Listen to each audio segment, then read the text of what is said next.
இந்த தாலி அக்கிறதுக்கு இந்த செயின் திருடனா மன்மோகன் சிங் இந்த நாட்டினுடைய ஒரு பாரத பிரதமராக இருந்தவர். உங்க நகையெல்லாம் பறிச்சு கொண்டு அங்கே கொடுத்துருவானா செயின் அக்கிறவனா அவரு? ஒரு பாரத பிரதமர் குறித்து ஒரு கண்ணியமா பேச வேணாமா? நாளைக்கு நீங்களும் முன்னாள் பிரதமர் தானே. ஆனா உண்மையிலேயே தாலி அறுத்தது யாருன்னா 18% இருந்து 28% வரைக்கும் ஜிஎஸ்டியை போட்டு சிறு தொழில் குறுந்தொழில் பண்றவங்க சாமானிய மக்கள் வீடுகளில் இருக்கக்கூடிய தாலியை அறுத்தது பாஜக. புல்வாமா தாக்குதல்ல வீரர்களை பலி கொடுத்தீங்கல்ல, அந்த பெண்கள் தாலி எடுத்திருப்பாங்கல்ல, அந்த தாலி எடுத்தது பாஜக தானே. வேற யார் தாலி எடுத்தது? 23ஆம் புலிகேசி படத்தை பார்த்திருப்பீங்க. ஜாதி சண்டை போடுறதுக்குன்னே ஒரு மைதானம் வச்சிருப்பாங்க. நீங்கள் அடிக்கடி மோதிக்கொள்ளலாம், யாரெல்லாம் விரும்புகிறீர்களோ அவர்கள் எல்லாம் இங்க ஜாதி சண்டை போட்டுக் கொள்ளலாம் அப்படின்னு சொல்லி புலிகேசி சொல்வார்ல. அந்த 23ஆம் புலிகேசி யாருன்னு நீங்க கேட்டீங்கன்னா இன்னைக்கு இருக்க அரசியல்ல அவர் தான் நரேந்திர மோடி. தேர்தல் ஆணையம் 2 காதும் கேட்கல, கண்ணு தெரியல, காது கேட்கல, கண்ணிருந்தும் குருடராய் காது இருந்தும் செவிடராய்ன்ற மாதிரி தேர்தல் ஆணையம் நடவடிக்கை எடுக்கணுமா இல்லையா? தன்னஞ்செறிவது பொய்யற்கன்னு சொல்லுவாங்க. தான் நெஞ்செறிந்து பொய் சொல்லக்கூடாதுப்பாங்க. அவர் சொன்ன பொய்ய அவரோட வெப்சைட்லயே அவங்க போடலையே. எவ்வளவு பொய் சொல்றாங்க அப்படிங்கிறது. அதனால உலக நாடுகள்லாம் காரி துப்புது.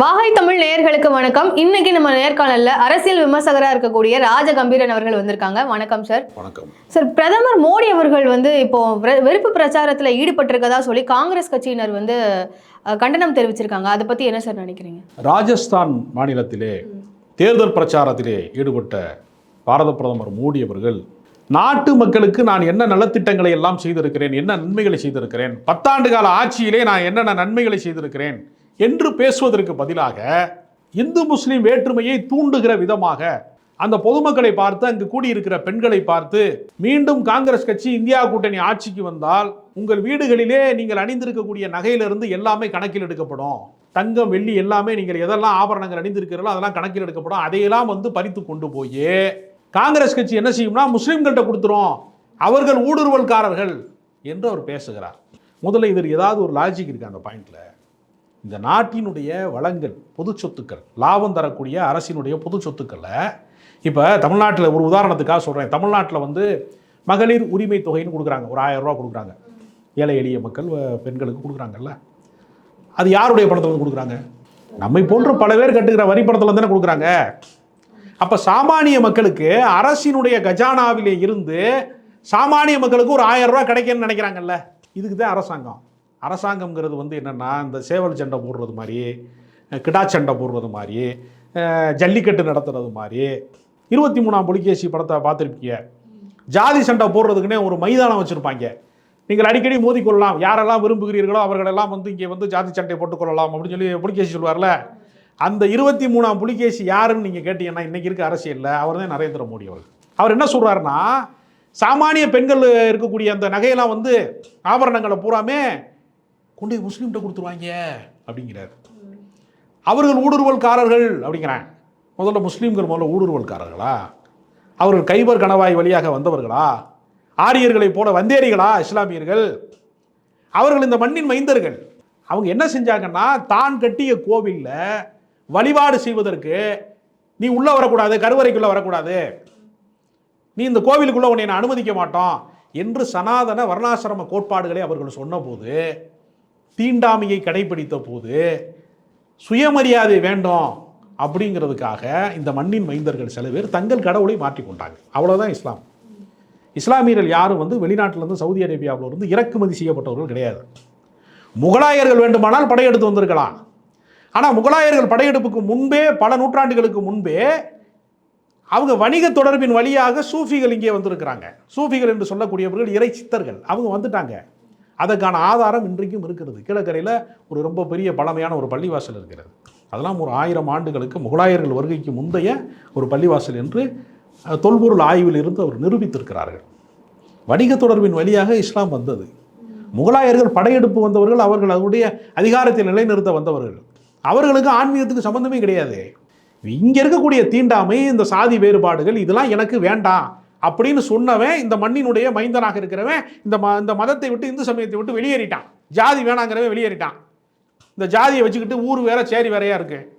மனிதர்களை பிரித்தாள்றான் ஜாதியின் பெயரால். நீங்கள் என்ன ஆளுங்க அப்படி கேட்குறானா இல்லையா? அதை சில பேர் நேரடியாக கேட்க மாட்டான். நீங்கள் திருநெல்வேலியா? திருநெல்வேலிக்கு பக்கத்தில் இன்னும் சாமி கும்பிட்றவங்களா? நீங்கள் நெல்லையப்பர் கோயிலுக்கு பக்கத்து தெருவில் இருக்கிறவங்களா? அப்படி சூசகமாக கேட்பான். கிட்ட வந்தோன்னு என்ன கேட்பான்? ஓ நீங்கள் நம்மாளா அப்படி கேட்குறான்ல. இந்த மனிதர்களை, அதாவது ஜாதி கட்டுமானம் என்பது தகர்க்கப்பட வேண்டும், சமத்துவம் வேண்டும், மனிதர்களை மனிதர்களாக நடத்த வேண்டும் அப்படிங்கிறதுக்காக அவன் இஸ்லாமிய மார்க்கத்துக்கு போயிருக்கான். ஆனால் இவன் என்ன சொல்லுவான், பிரியாணிக்கு மதம் மாறினா, ரொட்டிக்கு மதம் மாறினா, கிறிஸ்டின் ஆகிட்டான் ரொட்டிக்கு அப்படின்னா, சப்ப ரொட்டி கூட நீ கொடுக்கல, அது ஒரு பிரச்சனை இருக்குல்ல. அப்போ இந்த ஊடுருவல்காரர்கள் அப்படின்னு ஒரு பேசுகிறார். ஆனால் மன்மோகன் சிங் உண்மையிலே அப்படி சொன்னாரா? மன்மோகன் சிங் தான் குற்றச்சாட்டு சொல்கிறாரு. மன்மோகன் சிங் 20 ஆண்டுகளுக்கு முன்பு ஆட்சி அதிகாரத்துக்கு வந்தவர். மோடி 10 ஆண்டு காலம் ஆட்சி செஞ்சுட்டாரு. அதுக்கு முன்னாடி 10 ஆண்டு காலம் மன்மோகன் சிங் இருந்தார். அவர் என்ன சொன்னார்னா, இந்த நாட்டினுடைய பொது சொத்துக்கள், வளங்கள் எல்லாவற்றுக்குமே சாமானிய மக்களுக்கும் அதனுடைய வளங்களிலே பங்கு இருக்கிறது, உரிமை இருக்கிறது. ஒடுக்கப்பட்ட சமூகத்திற்கு, பிற்படுத்தப்பட்டவர்களுக்கு, பெண்களுக்கு, சிறுபான்மை மக்களுக்கு அனைவருக்குமான நீதி உறுதி செய்யப்பட வேண்டும், அவர்களுக்கான உரிமை உறுதி செய்யப்பட வேண்டும் தான் அவர் பேசியிருக்கிறாரு. அதை ஒட்டியும் வெட்டி இவங்க என்ன சொல்கிறாங்கன்னா, முஸ்லீம்களுக்கு அள்ளி கொடுத்துருவாங்க. நான் என்ன கேட்குறேன், இப்போ காங்கிரஸில் முஸ்லீம்களுக்கு வரைக்கும் என்னென்ன அள்ளி கொடுத்துருக்காங்க? சுதந்திர இந்தியாவிலே ஒரு இஸ்லாமியர் பிரதமர் ஆக முடியுமா? ஜனாதிபதி என்பது அதிகாரம் மிக்க பதவி கிடையாது. அது ஆளுநர் பதவி மாதிரி, அது ஒரு ஸ்டாம்ப், ரப்பர் ஸ்டாம்பில் ஒரு பெரிய ஸ்டாம்ப், அவ்வளோதான். அதிகாரமிக்க பதவியில் யாராவது வந்திருக்காங்களா? ஜம்மு காஷ்மீரை தவிர ஒரு இஸ்லாமியர் ஒரு முதலமைச்சராக வேறு மாநிலங்களில் வந்திருக்கிறாங்களா? இல்லை. அப்போ எல்லாவற்றையும் பெரும்பான்மை தான் தீர்மானிக்கிறது. சாதி மதத்திற்கு அப்பாற்பட்ட அரசியல் கட்சி என்று சொல்லிக் கொள்கிறவர்களும் பெரும்பான்மை மக்களிடம் வாக்கு வாங்கி தான் அதிகாரத்துக்கு வர முடியும். ஏதோ பாஜக தான் பெரும்பான்மை வாக்கை வாங்கி கொண்டு அதிகாரத்துக்கு வர்றதில்ல. காங்கிரஸும் பெரும்பான்மை மக்களை நம்பி தான் அரசியல் கட்சி நடத்துகிறான். திமுகவும் அதை நம்பி தான் அரசியல் கட்சி நடத்துகிறான். இப்போ திமுகவில் நாடாளுமன்ற உறுப்பினர்களுக்கு வேட்பாளர்கள் நிறுத்துறாங்களே, முஸ்லீம் லீக் வேட்பாளரை தவிர, நவாஸ்கனியை தவிர யாருமே இஸ்லாமிய வேட்பாளர் கிடையாதுல்ல. அப்போ எல்லா இடத்துலையுமே பெரும்பான்மைவாதம் தான் நீ நடைமுறையில் இருக்கிறது. காங்கிரஸுக்கும் பாஜகவுக்கும் என்ன வித்தியாசம்னா, காங்கிரஸ் வெறுப்பு பிரச்சாரத்தில் ஈடுபடாது, இதுதான் வித்தியாசம்.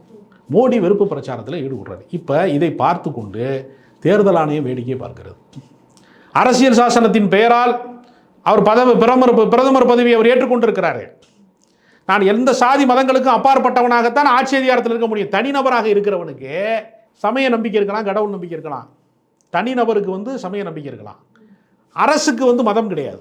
இந்தியர்களுக்கு மதம் இருக்கிறதே தவிர இந்தியாவிற்கு மதம் கிடையாது. அதான் அரசியல் சாசனம். மதச்சார்பற்ற தன்மை என்பது, மதச்சார்பின்மைனா என்னன்னா, தனி மனிதனுக்கு மதம் இருக்கலாம், அரசாங்கத்திற்கு மதம் இருக்கக்கூடாது. ஆளுகிற அரசாங்கம் ஒரு மதத்துக்கு சார்பானதாக பேசக்கூடாது.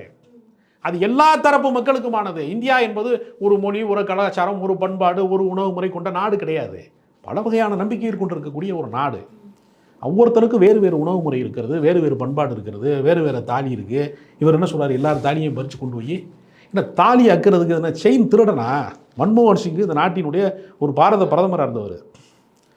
நீங்கள் பைக்கில் போய் செயின் எடுத்துகிட்டு ஓடுவாங்க தெரியுமா, வாக்கிங் போகிற இடத்துல பெண்கள்கிட்ட.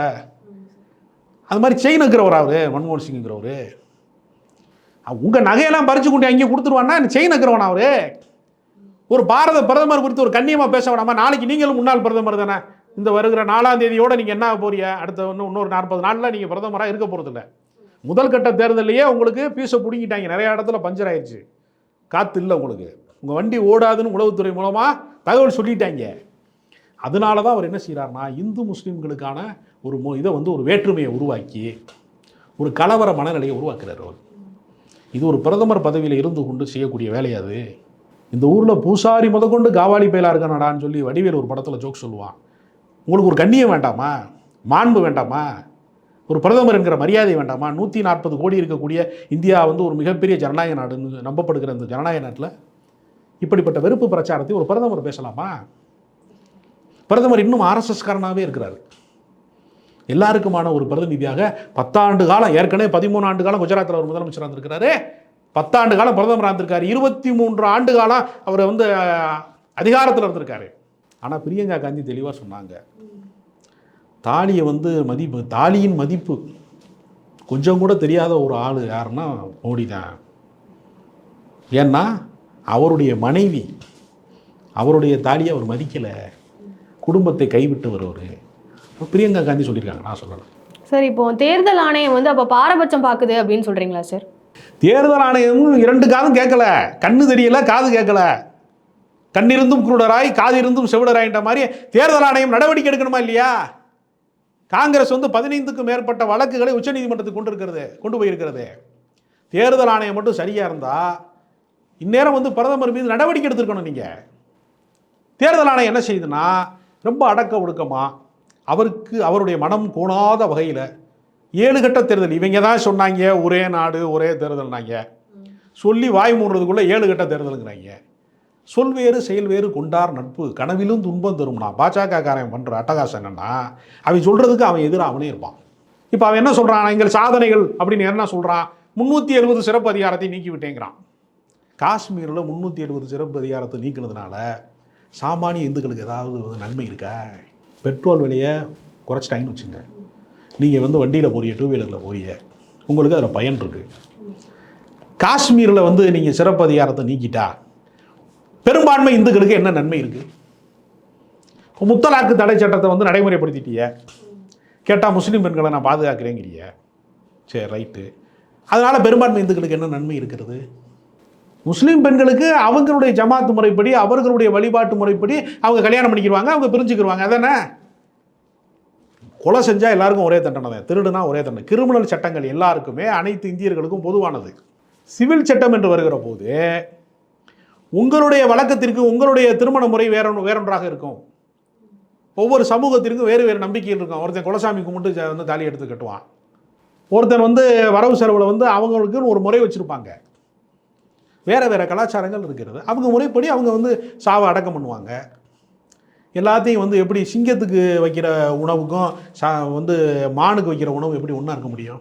இப்போ ஆட்டுக்கு கீரை வைக்கிறோம், வண்டலூர் ஜூவில் சிங்கம் வச்சுருக்காங்கல்ல, ஆட்டுக்கு வைக்கிற கீரை கட்டை எடுத்துகிட்டு போய் வண்டலூர் ஜூவில் இருக்கிற சிங்கத்துக்கு போய் அப்படி ஒரு கீரை கட்டை கொடுத்தோம்னு வச்சுங்க, கொடுத்தவன் கை இருக்குமா? சிங்கம் டபக்குன்னு கையை கடிச்சிடும்ல. இப்போ அதோட உணவு முறை இதுவும் ஒன்றா.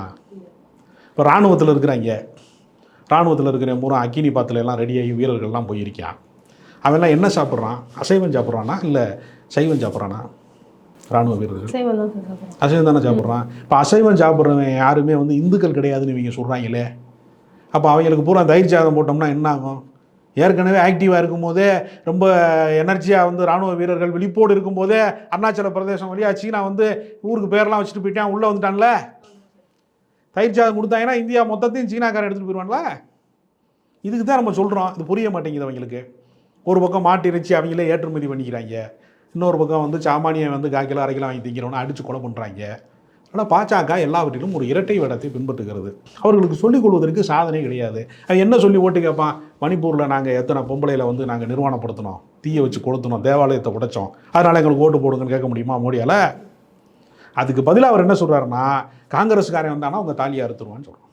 ஆனால் உண்மையிலேயே தாலி அறுத்தது யாருன்னா 18% 28% வரைக்கும் ஜிஎஸ்டியை போட்டு சிறு தொழில் குறுந்தொழில் பண்ணுறவங்க சாமானிய மக்கள் வீடுகளில் இருக்கக்கூடிய தாலியை அறுத்தது பாஜக தான். ஜிஎஸ்டி தான் இந்த இந்தியாவின் உண்மையான தாலி அறுப்பு. வேறு யாருமே தாலி அறுக்கலை. எத்தனை வன்முறைகள், எத்தனை பேர் கொலை செய்யப்பட்டான் மணிப்பூரில், எத்தனை விதமான வன்முறைகளை நிகழ்த்தி இருக்கிறீங்க. அதுதான் உண்மையிலேயே நீங்கள் தாலி அறுத்தது. புல்வாமா தாக்குதலில் வீரர்களை பலி கொடுத்தீங்கல்ல, அந்த பெண்கள் தாலி எடுத்துருப்பாங்களா, அந்த தாலி எடுத்தது பாஜக தானே, வேற யார் தாலி எடுத்தது? பாஜக காரனுக்கு இதுதான் வேலை. தான் திருடி பிறரை நம்பால், தன்னை போலவே பிறரை சொல்கிறான். காங்கிரஸ்காரன் ஒரு நாளும் வெறுப்பு பிரச்சாரம் செய்ய மாட்டான். இந்தியா கூட்டணி ஒரு நாளும் ஒரு சமூகத்தினுடைய பிளவையை, வெறுப்பு அரசியலை ஒரு நாளும் செய்யாது. மோடி தோற்று விட்டார் என்பதற்கு இதெல்லாம் உதாரணம். சார், இப்போ அதிக குழந்தைகள் இருக்கவங்ககிட்ட நாட்டோட செல்வத்தை தூக்கி கொடுத்துருவாங்க அப்படின்னு மோடி அவர்கள் சொல்லியிருக்காங்க. அதை எப்படி சார் நம்ம புரிஞ்சுக்கிறது? இதை அரசின் கணக்கெடுப்பு என்ன சொல்லுகிறதுனா, வட இந்தியாவிலே அதிகமாக குழந்தை பெற்றுக் கொடுக்குறாங்க, தென்னிந்தியாவில் மக்கள் தொகை குறைத்திருக்கிறது. இவர் என்ன நினைக்கிறார்னா, முஸ்லீம்களுடைய அவங்களுடைய சமய நம்பிக்கைப்படி குழந்தைகள் பெற்றுக்கொள்வதில் குடும்ப கட்டுப்பாடு என்பது அவர்களுடைய வாழ்க்கை முறையில் சமய நம்பிக்கையில் இல்லை. குடும்ப கட்டுப்பாடுங்கிறது நவீன அறிவியலால் ஒரு 100 ஆண்டுகளுக்குள்ளே உருவானது இல்லையா? அதுக்கு முன்னாடி குடும்ப கட்டுப்பாடுன்னு ஒன்று உண்டா? கிடையாது. அது இஸ்லாம் சமயம் எப்போ தோன்றுச்சு? அது 1400 வருஷத்துக்கு முன்னாடி தோன்றின ஒரு சமயம். அப்போ குடும்ப கட்டுப்பாடை பற்றி எப்படி சொல்லுவாங்க? இப்போ சினிமா தோன்றி 100 வருஷம் தான் ஆச்சு. சினிமா பார்க்கலாமா வேணாமான்னு இஸ்லாத்தில் எழுதி வச்சுருப்பானா? ஒரு 1400 வருஷத்துக்கு முன்னாடி சினிமான்னு ஒரு கருவி வரும், மின் விளக்கு வரும், மின்சாரம் வரும், டெலிஃபோன் வரும்னு தெரியுமா உங்களுக்கு? சமயம் என்பது என்ன? ஒரு மனிதன் ஒழுக்கமாக வாழணும், இன்னொரு மனிதனுக்கு தீங்கு செய்யக்கூடாது, இதுதான் சமயம். இதுக்கு தான் கடவுள். கடவுளுங்கிறது எதுக்கு வச்சுருக்கான்? இதை வச்சுக்கிட்டு இவங்க அரசியல் பண்ணுறாங்க. அதனால் அடிப்படையில் வந்து இவர்கள் பேசுவது எல்லாமே வந்து உண்மைக்கு புறம்பான ஒரு விஷயங்களை இவங்க பேசுகிறாங்க. உண்மையிலேயே அதிகமாக பிள்ளை பெற்றுக் கொள்கிற இடத்துல வந்து இஸ்லாமியர்கள் இல்லை என்பது கணக்கெடுப்பு. யார் சொல்கிறா? இவங்களுடைய மத்திய அரசாங்கம் சொல்கிற கணக்கெடுப்பு தான் சொல்லுது. அவர்கள் புள்ளி விவரம் தான் சொல்லுது. வட இந்தியர்கள் தான் அதிகமாக வந்து குழந்தை பெற்றுக் கொள்கிறான். இப்போ எண்ணிக்கை ரீதியாக அவன் அதிகமாயிட்டான். அதனால தான் தென்னிந்தியாவில் எங்களுக்கு ஓட்டு போடலைனாலும் பரவாயில்ல, நாங்கள் அங்கேயே பெரும்பான்மை பெற்றுவோன்னு பாஜகக்காரங்க பேசுனாங்களா இல்லையா? அதனால் இதெல்லாம் இந்த அடுத்தவன் பெட்ரூமை எட்டி பார்க்குற வேலையை தான் வந்து பாஜக செய்கிறது. யார் எத்தனை குழந்தை பெற்றுக்கிறான், யார் என்ன சாப்பிட்றான், யார் யாரை கல்யாணம் பண்ணிக்கிறான், இதையெல்லாம் கண்காணிப்பது ஒரு அரசின் வேலை கிடையாது. 84% இளைஞர்களுக்கு வேலை இல்லை. அவனுக்கு வேலை கொடுக்குறது தான் அரசாங்கத்தோட வேலை. ஒரு கவுன்சிலர் எலெக்ஷனுக்கு ஒருத்தனுக்கு ஓட்டு போட்டால் கூட அவன் அந்த தெருவை சுத்தமாக வச்சுருப்பாங்களா, சாக்கடை க்ளீன் பண்ணுவாங்களா, அடப்பை எடுப்பாங்களா? அதுக்கு தான் கவுன்சிலர் தேர்ந்தெடுக்கிறான். இந்த நாட்டினுடைய பிரதமர் எதுக்கு தேர்ந்தெடுக்கிறான்? மதத்தை காப்பாற்றுறதுக்காக தேர்ந்தெடுக்கிறான். அதுக்கான அவசியமே இல்லையே. கடவுள் நம்மளை காப்பாற்றுவார்னா அதுக்கு பேர் பக்தி, அது பேர் பக்தர்கள். நம்மளை கடவுள் காப்பாற்றுவார். கடவுளை நான் காப்பாற்றுறேன்னு சொன்னான்னா அவன் பாஜகக்காரன். இதுதான் ரெண்டுக்குள்ள வித்தியாசம். சார், இப்போ தேர்தல் அறிக்கையில் வந்து காங்கிரஸ் அறிக்கையில் வந்து இந்த மாதிரி இருக்குது அப்படின்னு சொல்லி மோடி அவர்கள் வந்து சொன்னது எல்லாமே உண்மையா இல்லை இல்லையா சார்? காங்கிரஸ் தேர்தல் அறிக்கையில் எல்லா மக்களுக்குமான சமநீதி வழங்கப்படணும் அப்படின்னு தான் சொல்லியிருக்கே தவிர மோடி சொன்னது மாதிரி ஒரு விஷயம் சொல்லவே இல்லை. அது அவர் சொன்னது பொய் என்பது தன்னஞ்செறிவது பொய்யற்கன்னு சொல்லுவாங்க. தான் நெஞ்செறிந்து பொய் சொல்லக்கூடாதும்பாங்க. அவர் சொன்ன பொய்யை அவரோட வெப்சைட்லேயே அவங்க போடலையே. வெறுப்பு பிரச்சாரத்தை அவங்க அப்படியே ஒளிபரப்புவாங்க அவருடைய வெப்சைட்டில்.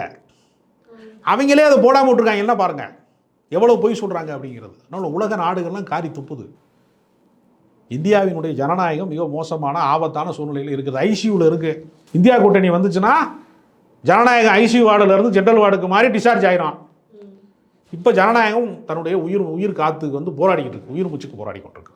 சார், அப்போ அந்த பாரதிய ஜனதா கட்சியோட தேர்தல் அறிக்கையை பற்றி என்ன சார் நினைக்கிறீங்க? அது குப்பை தொட்டியில் வீசப்பட வேண்டிய ஒன்று. ஏன் அப்படின்னா அதில் எந்த விதமான இதுவுமே இல்லை. பொது சிவில் சட்டத்தை கொண்டு வருவோம், வெறுப்பு தான் அதை வச்சுருக்கான். அதில் அவன் நாட்டு நலன் கருதி எதுவுமே சொல்லலை.